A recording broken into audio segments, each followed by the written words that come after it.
Dear students, welcome to CES Crux.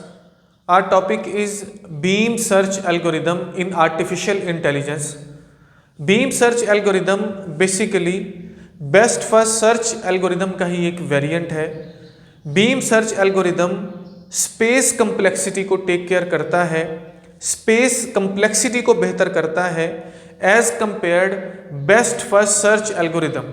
किसी हद तक ये टाइम कम्प्लेक्सिटी को भी बेहतर करता है as compared best first search algorithm. तो पूरे कॉन्सेप्ट को हम समझने जा रहे हैं कि बीम सर्च एल्गोरिदम बेसिकली क्या है, कैसे ये वर्क करता है, कौन सी ऐसी चीज़ें हैं जो बीम सर्च एल्गोरिदम में हैं जिसकी वजह से हमारी जो स्पेस कम्प्लेक्सिटी है वो बेहतर हो रही है as compared best first search algorithm. तो इस पूरी कहानी को समझने के लिए हमें थोड़ा सा रिकॉल करना है बेस्ट फर्स्ट सर्च एल्गोरिदम को. तो थोड़ा सा उसको रिकॉल करते हैं, फिर उसके बाद हम बीम सर्च एल्गोरिदम को बिल्कुल बेसिक से समझेंगे तो कॉन्सेप्ट जो है वो बहुत अच्छे से क्लियर होगा. हमारे पास ये एक सर्च स्पेस है, ए हमारा स्टार्ट नोड है और जी हमारा गोल नोड है. अगर हम बात करें बेस्ट फर्स्ट सर्च एल्गोरिदम की, तो बेस्ट फर्स्ट सर्च एल्गोरिदम में हम एक नोड से दूसरे नोड तक पहुंचने का जो कॉस्ट है उसको जो है वो कंसीडर नहीं करते. हम कंसीडर करते हैं ह्यूरिस्टिक को, एस्टिमेशन को. एस्टिमेशन हमने पहले से निकाला हुआ है, अगर एग्जाम में क्वेश्चन आता है तो हमको गिवन होगा. हमने निकाला कैसे है, हमने इसको स्ट्रेट लाइन डिस्टेंस की हेल्प से जो वो कैलकुलेट किया हुआ है. बेस्ट फर्स्ट सर्च एल्गोरिदम क्या होता है, हमारी प्रीवियस वीडियो में हम बड़ी डिटेल में उसको पढ़ चुके हैं. डिस्क्रिप्शन में उसका लिंक भी आपको मिल जाएगा. तो थोड़ा सा समझिए कि अगर हम बेस्ट फर्स्ट सर्च एल्गोरिदम से स्टार्ट नोड से गोल नोड तक पहुंचना चाहते हैं तो वो किस तरह से वर्क करता है. तो अगर हम ए को देखें जो हमारा स्टार्ट नोड है, तो ए से हम जा सकते हैं डी पर और इसी तरह से हम जा सकते हैं जी सी नोड पर और इसी तरह से हम जा सकते हैं जो है बी नोड पर. ठीक है जी, कुछ इस तरह से अगर हम देखें डी, सी और बी. बेसिकली होता कुछ यूं है कि जो बेस्ट फर्स्ट सर्च एल्गोरिदम है वो एक प्रायोरिटी क्यू जो है वो बनाता है. ये है हमारे पास फॉर एग्जांपल प्रायोरिटी क्यू. इसमें हमने सबसे पहले इंसर्ट किया ए को जब हमने यहाँ से निकाला तो इसके सक्सेसर्स कौन कौन से हैं, बी, सी और डी. मीन्स हम ए से डी पर जा सकते हैं, सी पर जा सकते हैं और डी पर जा सकते हैं.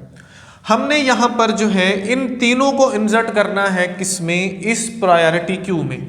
तो इसमें हमने इसको डाला, हमारे पास कौन कौन से हैं जी, डी है, सी है और उसके बाद है हमारे पास बी नोड.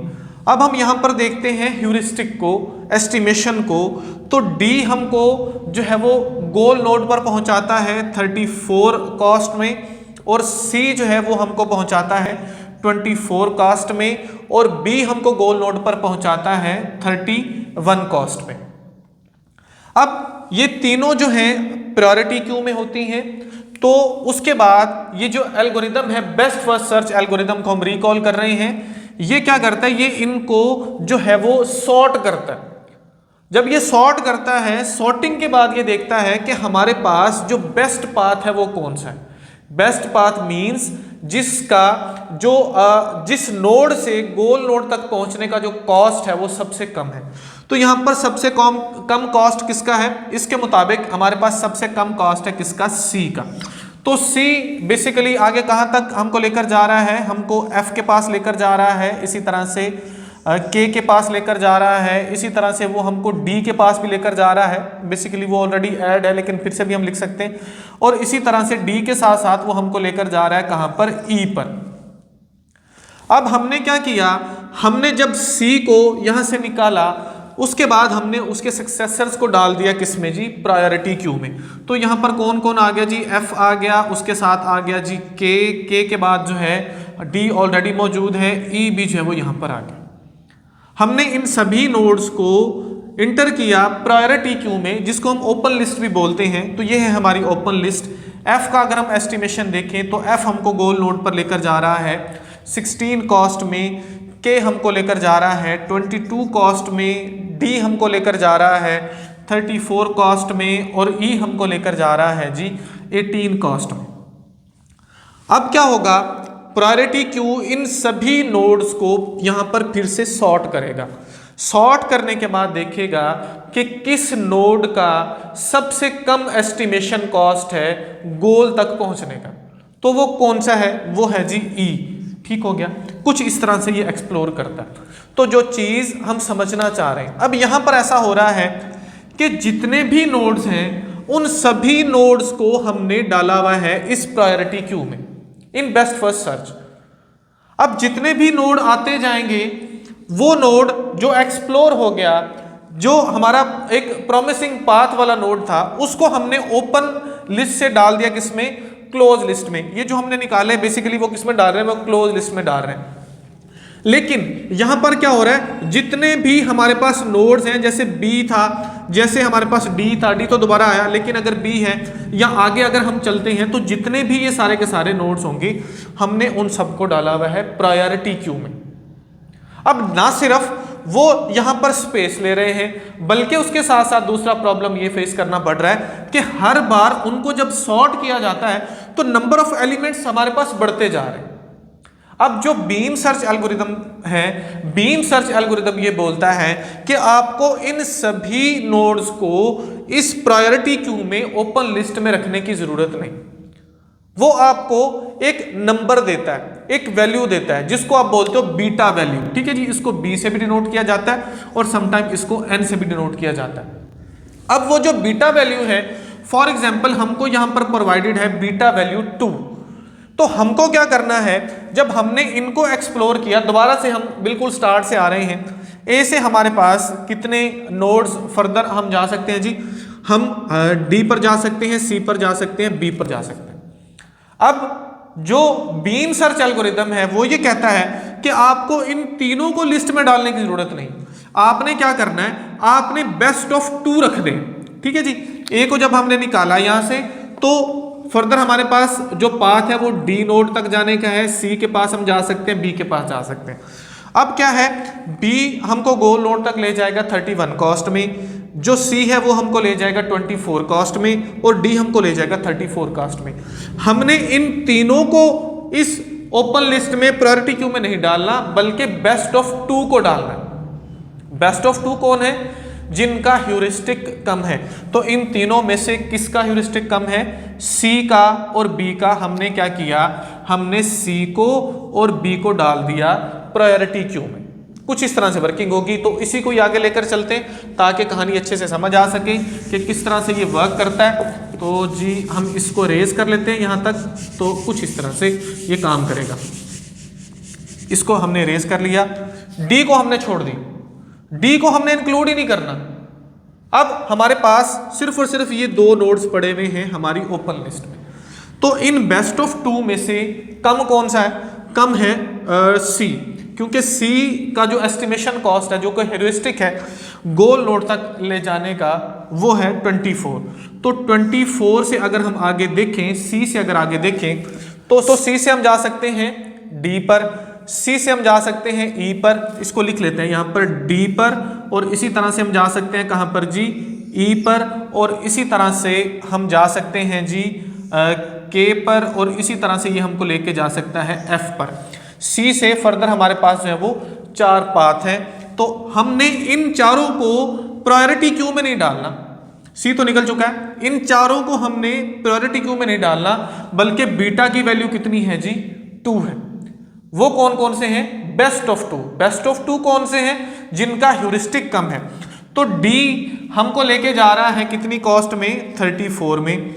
ई हमको लेके जा रहा है गोल तक कितनी कॉस्ट में, 18 कॉस्ट में। के हमको लेकर जा रहा है कितनी कॉस्ट में, 22 में। और एफ हमको लेकर जा रहा है कितनी कॉस्ट में, 16 में। तो इन चारों में से बेस्ट ऑफ 2 कौन से हैं, बेस्ट ऑफ 2 हैं ई और एफ। तो हमने बी के साथ किसको शामिल कर दिया, ई और एफ को, और जो बाकी के 2 हैं इनको हमें इंक्लूड ही नहीं करना। तो हम क्या करते हैं जी, इनको यहां से कुछ इस तरह से, ये मैं मिटा देता हूं ताकि समझने में आसानी हो, रहे भी तो कोई मसला नहीं है, बेसिकली हम इसको समझाने के लिए ये डायग्राम है वो ड्रॉ कर रहे हैं। अब ये है जी हमारे पास बेस्ट ऑफ 2। इन बेस्ट ऑफ 2 में से कम कौन सा है, F। अब F से आगे कौन कौन से हमारे पास जो है वो फर्दर नोड्स हैं। तो F से हम जा सकते हैं किसके पास जी, D के पास। F हमको लेके जा सकता है किसके पास जी, G के पास। तो सिंपल यही दो हैं। तो F से जब हम G के पास गए तो ऑटोमेटिकली F जो है वो 16 कॉस्ट में हमको कहाँ तक पहुँचा रहा है, हमें हमारे गोल नोड तक पहुँचा रहा है। सिंपल सी कहानी। तो बेसिकली हम क्या करेंगे, हम A से जाएंगे C पर, C से जाएंगे F पर, और F हमको किसके पास ले गया, गोल नोड के पास ले गया। तो हमने किसको डाला था जी, अब यहाँ पर हमने किसको निकाला था, F को। जब हम निकालेंगे तो हमारे पास D और G जो हैं ये हमारी इस ओपन लिस्ट में आएंगे, फिर उनको सॉर्ट किया जाएगा। लेकिन यहाँ पर नंबर ऑफ एलिमेंट्स क्या है, वो बहुत कम है as compared best first search algorithm. क्योंकि नंबर ऑफ एलिमेंट्स कम है तो ऑटोमेटिकली जो स्पेस कंप्लेक्सिटी है वो क्या होगी, वो हमारी कम होगी। अब स्पेस कंप्लेक्सिटी के साथ साथ कहीं ना कहीं पर हमारा टाइम भी कम लग रहा है।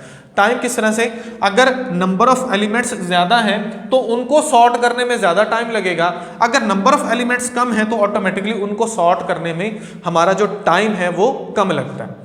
तो ये सिंपल सी कहानी है, कुछ इस तरह से जो बीम सर्च एल्गोरिदम है वो काम करता है।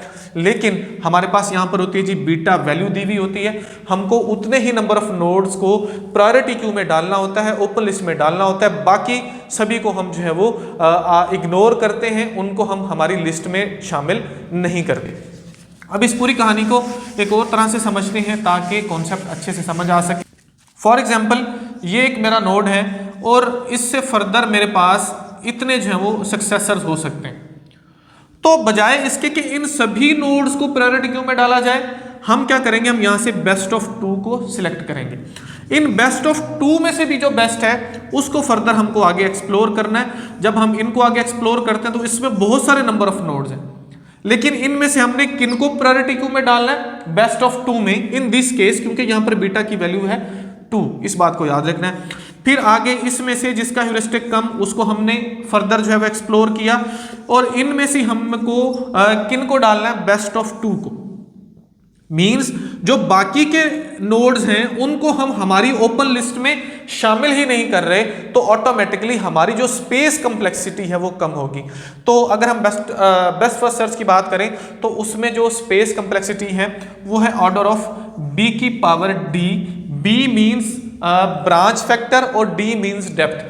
ब्रांच फैक्टर्स मीन्स जितने हमारे पास सक्सेसर्स होते हैं, और d मीन्स जितने हमारे लेवल्स होते हैं नीचे, जिसको हम डेप्थ बोलते हैं। तो ऑटोमेटिकली होगा कुछ यूं कि जो बीम सर्च एल्गोरिदम है इसमें हमारी जो स्पेस कंप्लेक्सिटी है वो क्या हो जाएगी, वो कांस्टेंट हो जाएगी।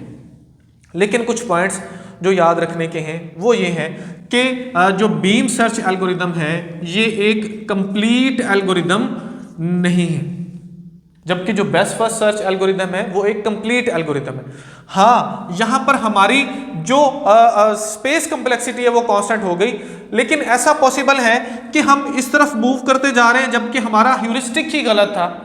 अगर वो गलत था और हमारा जो गोल है वो इधर है, तो ऑटोमेटिकली हम जो है वो डेड एंड की तरफ जा रहे हैं, जो कि हमको हमारे गोल नोड तक नहीं पहुंचाएगा। तो इस बात को याद रखना है कि बीम सर्च एल्गोरिदम जो है ये बेसिकली एक कंप्लीट एल्गोरिदम नहीं है। हाँ, ये हमको अच्छे रिजल्ट देता है। आपने ये भी याद रखना है कि ये हमको गुड रिजल्ट्स तो प्रोवाइड करता है, लेकिन ये एक ऑप्टिमल जो है वो एल्गोरिदम नहीं है। इस बात को भी आपने याद रखना है। और फाइनल पॉइंट ये आपने याद रखना है, अगर हमको ये बीटा की वैल्यू 1 दी हुई हो तो उसको हम बोलते हैं हिल क्लाइंबिंग मेथड। ठीक है जी। अब जो हिल क्लाइंबिंग मेथड है वो क्या है, हमने हमारी आने वाली वीडियो में पढ़ना है। तो बेसिकली ये सिंपल सा कॉन्सेप्ट है, होपफुली आपको समझ आया होगा। वीडियो अगर आपके लिए हेल्पफुल है तो लाइक ज़रूर कीजिए, चैनल को सब्सक्राइब ज़रूर कीजिए और दूसरों के साथ शेयर ज़रूर कीजिए। Thank you so much.